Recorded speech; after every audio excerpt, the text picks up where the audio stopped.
तो आज हम बात करने वाले हैं सर्वाइकल स्पॉन्डिलोसिस के बारे में।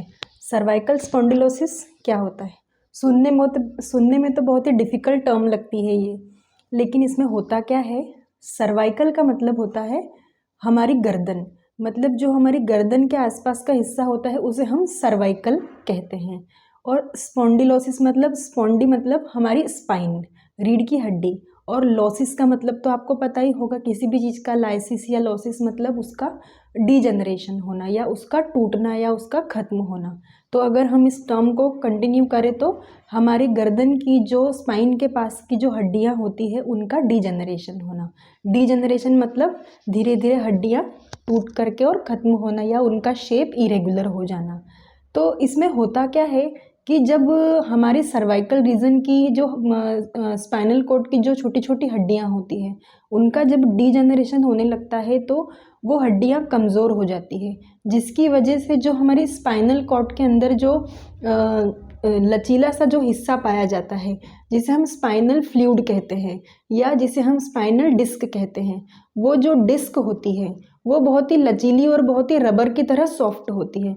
तो जब वहाँ की हड्डियाँ कमज़ोर होकर डीजनरेट होने लगती है तो उस जगह से, उस कमज़ोर एरिया से वो जो लचीला सा पदार्थ होता है या जो डिस्क होती है, जो दो हड्डियों के बीच में एक डिस्क पाई जाती है, वो डिस्क धीरे धीरे से बल्ज आउट होकर बाहर निकलने लग जाती है, क्योंकि उसे निकलने की जगह मिलने लग जाती है, क्योंकि हड्डी की जो मजबूती थी वो तो धीरे धीरे ख़त्म होने लग गई। तो वहाँ पर उसे जो एरिया मिलता है वहाँ से वो धीरे धीरे बाहर आने लग जाती है डिस्क। तो जब डिस्क बाहर आ जाएगी तो क्या होगा? हमारे जो आसपास की जो नर्व्स निकल के जाती है, हमारी बॉडी में जितनी भी नर्व्स पाई जाती हैं, जो हमारे हाथों में जाती है, जो हमारे पैरों में जाती है, पूरी बॉडी को जो कवर करती है, वो सारी जो भी नर्व्स होती है वो हमारे स्पाइनल कॉर्ड के अलग अलग हिस्सों से निकल के बॉडी में फैलती है। तो वहाँ से जो नर्व्स निकल के जाती है वो हमारी गर्दन के ऊपरी हिस्से में, हमारे हाथों में, हमारे चेस्ट के थोरेक्स के अपर पार्ट में और हमारे अपर बैक में वो नर्व्स निकल के फैल जाती है। तो जब डिस्क बाहर निकल आएगी तो वो डिस्क आसपास की जो नसें हैं उनके ऊपर दबाव डालने लगेगी, उन पर प्रेशर आने लगेगा।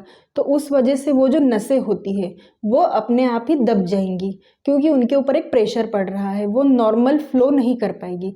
तो उसकी वजह से जब वो नसें दबेंगी तो हमारी जो गर्दन है वहाँ पर बहुत ज़्यादा दर्द होने लगेगा और हमें एक लंप सा और एक बम्प जैसा फील होने लगेगा, एक उभार सा फील होने लगेगा। तो ये होता है सर्वाइकल स्पॉन्डिलोसिस की प्रोसेस के अंदर। तो इसमें क्या क्या सिम्टम्स हमें देखेंगे, जैसे आपको क्लियर समझ में आ गया होगा जब मैंने ये पूरी प्रोसेस बताई। तो सारी जो नसें जहाँ जहाँ भी जा रही है उन सारे हिस्सों में क्या होने लगेगा? बहुत ही ज़्यादा दर्द होने लगेगा, उनमें झुंझुनाहट सी होने लगेगी, एक नंबनेस फील होगी, सुन्नपन सा लगेगा, ऐसा लगेगा कुछ है ही नहीं हाथों में या गर्दन में, और एक बहुत ज़्यादा स्टीफनेस आ जाएगी, क्योंकि उसकी वजह से जो आसपास की मसल्स होंगी गर्दन के, वो सारी मसल्स भी हैम्पर होती है, उन सारी मसल्स में भी इन्फ्लेमेशन होने लग जाता है, क्योंकि उन्हें भी सप्लाई ठीक से नर्व का नहीं मिल पाता दबने की वजह से। तो वो सारी मसल्स भी स्टीफ हो जाएगी, एकदम अकड़ जाएगी।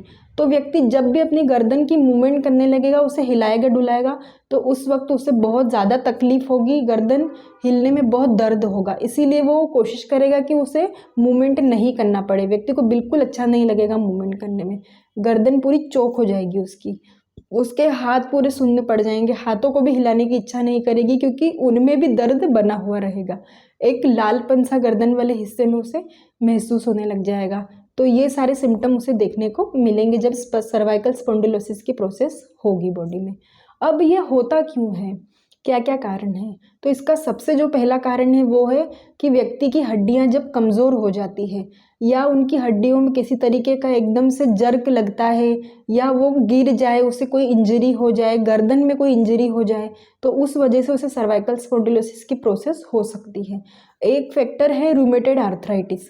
रूमेटेड आर्थराइटिस भी हड्डियों से रिलेटेड ही एक बीमारी होती है, जिसमें हमारे शरीर की सारी हड्डियों में इन्फ्लामेशन होने लगता है। तो जब सारी हड्डियों में इन्फ्लामेशन होगा तो सर्वाइकल रीजन भी हमारा उसमें आ सकता है। कभी कभी सर्वाइकल रीजन में भी रूमेटिज्म हो सकता है, जिसकी वजह से वहाँ की हड्डियों में डिजनरेशन होने लगता है। तो एक रूमेटेड आर्थराइटिस की वजह से हो सकता है, जो कि बुजुर्गों में बहुत कॉमनली देखने को मिलता है। एक फैक्टर है एज फैक्टर, मतलब बढ़ती उम्र में अगर लोगों के अंदर ये समस्या देखने को मिलती है हमें, क्योंकि उनकी हड्डियाँ बहुत ज़्यादा ही कमज़ोर हो जाती है, तो बढ़ती एज में हमें सर्वाइकल स्पॉन्डिलोसिस देखने को मिल सकता है। दूसरा हमारा डाइटरी फैक्टर, अगर हम हमारी डाइट में वो चीज़ें नहीं लेते हैं जिनसे हमारी हड्डियाँ मजबूत रहती हैं, तो उस वजह से भी हमारी हड्डियाँ कमज़ोर होकर और सर्वाइकल स्पॉन्डिलोसिस की प्रोसेस हमारी हड्डियों में हो सकती है। तो ये सारे फैक्टर मैंने आपको बता दिए हैं। तो सिम्टम हमने देख लिए, उसके कारण हमने देख लिए, क्यों होता है, क्या होता है, उसकी प्रोसेस भी हमने देख ली है। अब हम इसका मैनेजमेंट देख लेते हैं कि सब कुछ हो गया, अब इसे ठीक कैसे करें हम।